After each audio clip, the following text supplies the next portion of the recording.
Mindful Dose podcast. You're listening to Adriana, and today is a lunation talk on the new moon in Sagittarius. And it's not just any new moon, it is the last new moon of 2025, which has been quite the year for me personally, but I think that generally in the astrology world, we are going to call it quite the year because it is the ending of Neptune in Pisces. It's the ending of Uranus in Taurus. It has been the beginning of Pluto in Aquarius. So all of these outer planets either have wrapped up already or are wrapping up their end journey in a zodiac sign, which doesn't happen often or frequently, let alone at the same time as other outer planets. So this new moon is in Sagittarius, which means that the sun and the moon are conjoining at the sign of Sagittarius on, December 19th at about 8:43 Eastern time. So I'm looking at the chart. Okay, so I'm looking at the chart. We have the sun and the moon conjoin. We have Venus very close, 4 degrees before the new moon, which is happening at 28 degrees of Sagittarius. And we have some other activity going on, so I'll get into all of this. But before we dive in, I want to introduce myself as an astrologer for those of you who are new to my page. I am a self-taught astrologer for about 8 years, and I'm currently going under a certification program. So these lunation talks are here for me to exercise my conversation in astrology. I love the lunations. I feel very close to the moon out of all of the celestial bodies. So thank you for joining. Thank you for giving me a chance to talk to you about astrology and give you a little insight on the lunations. So in other news, I'm also a tarot reader. I do a bunch of things, and you'll see that with the podcast. I shuffled the Rider-Waite Tarot deck, and as always, more than what I intend to pull comes out of the deck. So I meant to pull one card for this lunation talk, but I got 2. All right, I haven't looked at them yet, so I'm going to take a look at them, and then I'll describe them and show them to you on the camera. Okay, all right, so we have the Page of Wands, which is, it's the first of the court cards under the suit of wands. And being that it's the first of the court cards, it's the first person that shows that they've earned and developed skill in the wand set, which is about passion, it's activity, it's energy in action. It's a newbie in a professional sense, I'm going to put it. So it's not a newbie in that it has no idea what it's doing, but it's a newbie in that it hasn't earned the highest title yet. It has earned just the start of it, which I think is interesting with the pivot that we're kind of experiencing under the sky that's happening right now, with Neptune moving out of Pisces and into Aries, a fire sign, an action, activity, and energy and motion type of sign. I really feel that that Aries and Pisces part of our chart has, especially after this year with the Venus retrograde between Aries and Pisces earlier in 2025, these two houses in our chart have earned their title. They have earned their they're wearing their scars almost proudly, like, you know what, I went through what I went through, and I'm still here, and I'm here to show you my scars, my battle scars, and I'm not afraid to move forward. So that's kind of what I get with the Page of Wands. We also got the Lovers. It's a very popular and preferred tarot card, so I'm gonna try to clear it on the camera. But it's a woman and a man standing side by side with an angel in the sky in the center, and above the angel is a bright, giant, glowing sun. very interesting to have this combination. I don't think I've ever really witnessed this combination. The Lover's card can relate to love, but since this is kind of like a lunation universal type of message, I'm kind of associating it with harmony, like bringing everything together and harmonizing everything that we've learned, what we've experienced, what we've have felt, what we have learned, and kind of harmonizing it. Another element that's kind of coming through as I'm looking at the Lover's card is the Gemini sign, which I'm thinking about Uranus moving into Gemini next year, which we got a preview of this past summer in 2025. This summer was just like somebody on the in the astrology community called it like 2025 was the appetizer, and then 2026 is the full course meal. So yeah, this combination tells me that like we got a little taste of what's to come this year for the next year. I feel very positive and hopeful. And I don't mean that to like bypass any challenges that you might be going through, or the hard aspects that are in the sky, like a square or an opposition. But I do lean into a positive message and a way of taking the bull by the horns and growing through what you're going through. I have a strong story to tell about that personally, so I do tend to lean into positivity just because, like, why not? You know, life is already hard as it is. I think it's important to recognize when you're going through these challenges, but I don't like to leave you with that sense of doom and like this is gonna suck. With ingresses, which is when planets move into a new sign, that transition is an ingress.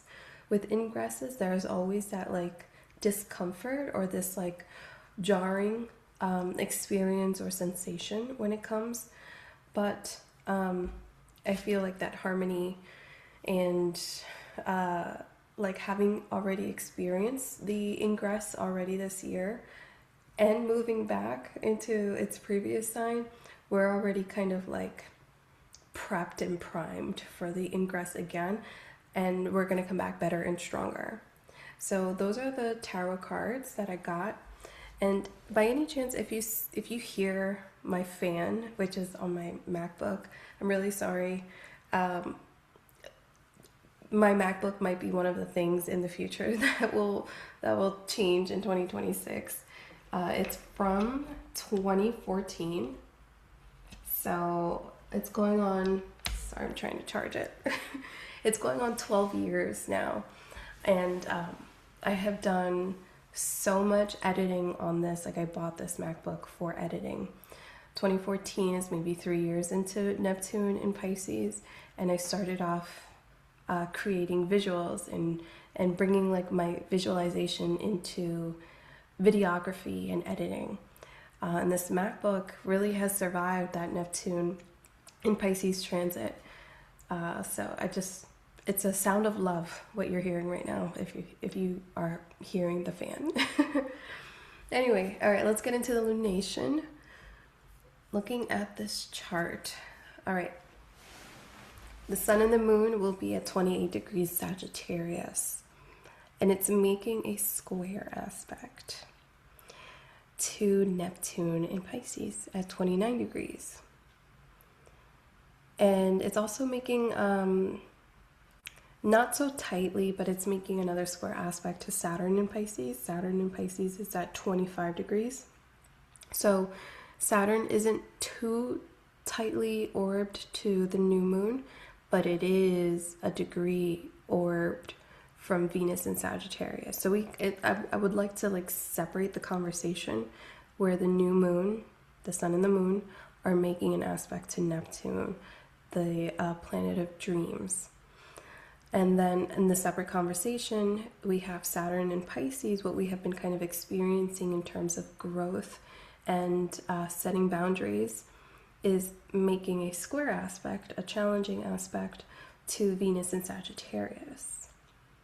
So we have these two mutable signs having a large and multiple conversation in the sky. Both of them being mutable means that they are flexible, they are adaptable. But I feel that with Pisces, we like to take, and I say we because I'm a Pisces stellium, so I have quite a lot going on in my Pisces chart. But with Pisces, we want to take it into a direction of like really experiencing it through the emotional body, tapping into that spiritual side and spiritual element to growth, whereas Sagittarius it's a fire sign. And Sagittarius is about taking that drive and really shooting your shot. I almost see it like a bow and arrow, but like that arrow is on fire. So like we want to make a mark. We want to grow and expand that passion and that energy. Whereas Pisces is water. It wants to expand in a watery way, in a spiritual way. So the expansion with these two signs are in different elements. And the reason why they have this square aspect, well, it's the position in the sky, but with these two elements, fire and water, too much water will put fire out and too much fire will dry out water. So finding that balance where fire and water can exist, it's possible. You can put like a little tea light in a little bowl of water and it's fine, and its container works for that balance. So there's something to this this final new moon of 2025 of finding that balance of believing in your dreams, sensing what you want to be true, because all of these dreams and all of this activity we have had in our spiritual sphere, that Pisces element, all that activity is finally being put into a position in 2026 where it will activate into like something real, something materialized when it moves into Aries, another fire sign. So Pisces is, with the Neptune and Saturn in the late degrees of Pisces, I almost feel like this is the final moments of our Pisces placement to find that like realistic way of bringing our dreams forward. Our dreams don't have to stay dreams. They can come to reality with the right action and the right intention. But there has to be some realistic way of doing that. Like what is within your capacity. It really depends like where your chart is with Pisces. But it's a matter of like being real. Like how do I get it from here to here?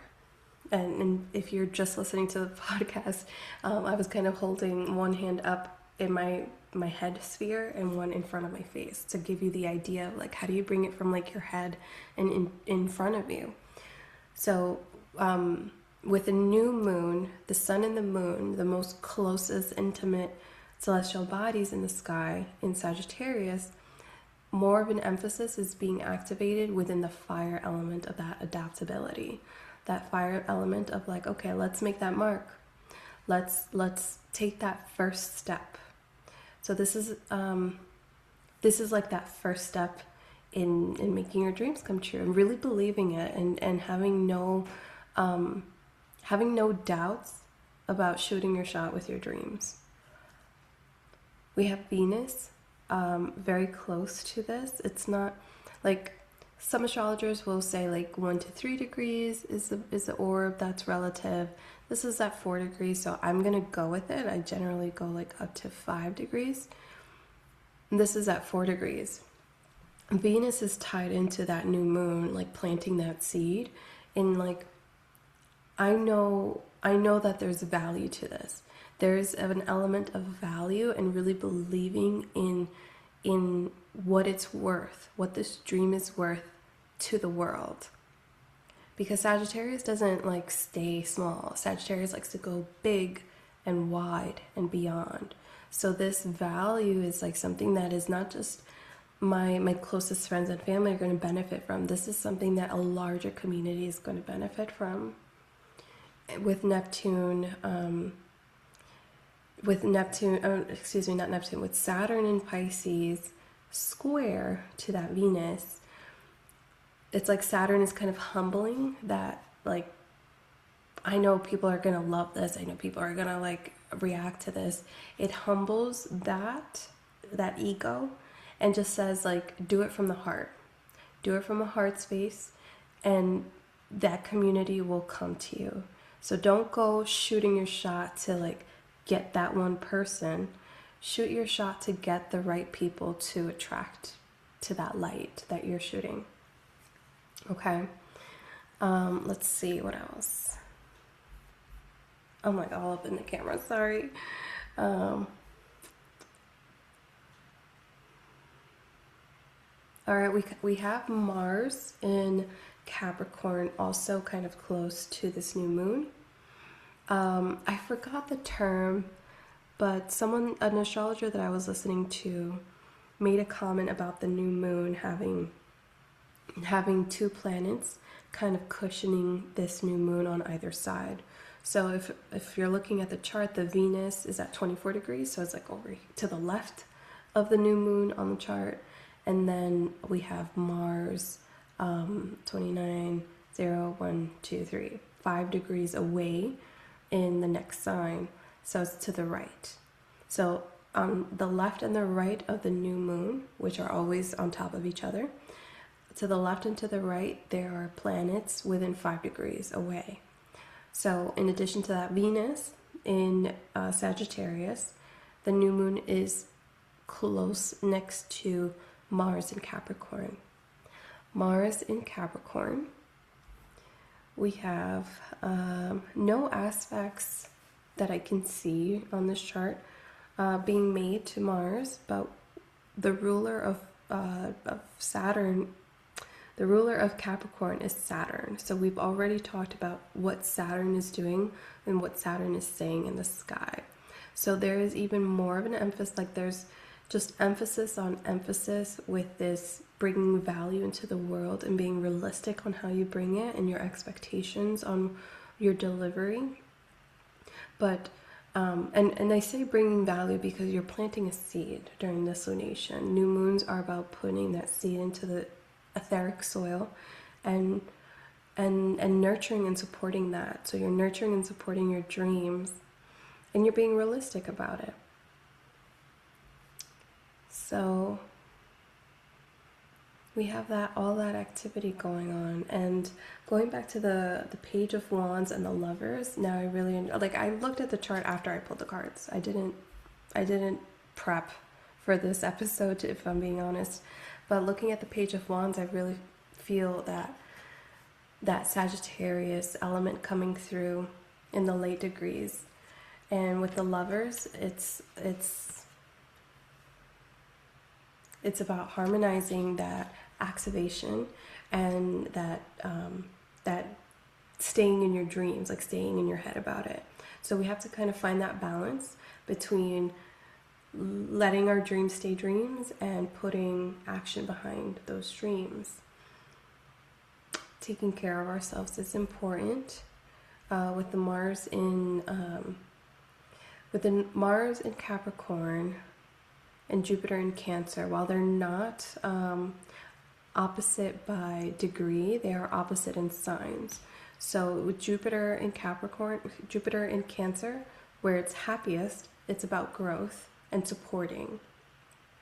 With Mars in Capricorn, it's about taking action even further than what that new moon is suggesting. Mars is about putting things into action. So with Capricorn, it's about like the rules, like how do we do this? How do we get this right? What's the structure? What's the foundation? And Capricorn and Cancer just have that balance of like that mom and dad support, or like that two-parent force into nurturing and supporting something that's created. So those are the elements to this new moon that I have been called to talk about on this episode. If you like the information, I mean, it's not even a matter of, if you made it this far, I imagine you liked it. But I would love to hear your feedback on what you think about this new moon. What do you have going on? Are you a Sagittarius? Let me know. Are you a Pisces? Because that's all tied into this, right? So let me know your thoughts. I'll be back for the next lunation talk, but in the meantime, check out some of the meditations that are posted on the podcast. I'll have a follow-up meditation for this. And after this lunation talk, I will have a manifesting kind of like vision board episode on the podcast so that you can support your dreams and tune into that transitional shift for 2026. So thank you guys so much. Make sure to follow, share, and rate the podcast. I'll see you guys next time.